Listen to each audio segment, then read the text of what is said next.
சின்ன சேலம் அருகே திருமணத்திற்கு சென்றவர் வீடு திரும்பிய போது பலியான சோகம். 3 வயது குழந்தை மற்றும் உடன் வந்தவர் அதிர்ஷ்டவசமாக உயிர் தப்பினர்.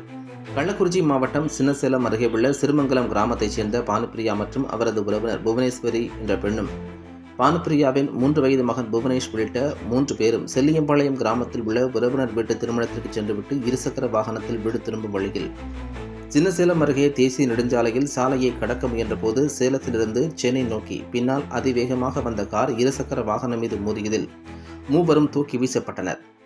இதில் சிறுவன் புவனேஷ் மற்றும் புவனேஸ்வரி ஆகியோர் சிறு காயங்களுடன் உயிர் தப்பினர். பானுப்பிரியா சம்பவ இடத்திலேயே உடல் நசுங்கி உயிரிழந்தார். மேலும் தகவல் அறிந்து வந்த சின்னசேலம் போலீசார் காயமடைந்த இருவரையும் 108 ஆம்புலன்ஸ் உதவியுடன் மீட்டு சின்னசேலம் அரசு மருத்துவமனைக்கு சிகிச்சைக்காக அனுப்பி வைத்தனர். மேலும் விபத்தில் உயிரிழந்த பானுப்பிரியாவை உடற்கூராய்வுக்காக கள்ளக்குறிச்சி அரசு மருத்துவக் கல்லூரி மருத்துவமனைக்கு அனுப்பி வைத்துள்ளனர். மேலும் சின்னசேலம் போலீசார் இந்த விபத்து குறித்து வழக்கு பதிவு செய்து விசாரணை மேற்கொண்டு வருகின்றனர்.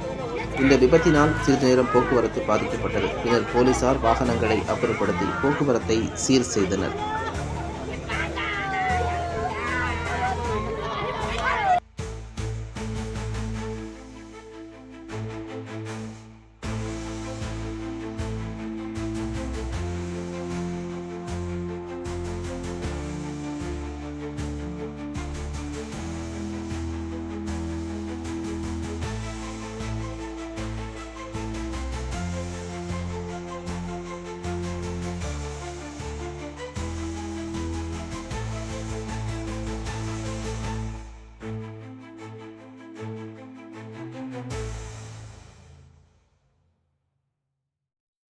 செய்திகளை உடனுக்குடன் தெரிந்து கொள்ள தீரன் நியூஸ் சேனலை சப்ஸ்கிரைப் செய்யுங்கள் மற்றும் பெல் பட்டனை அழுத்தி விடுங்கள்.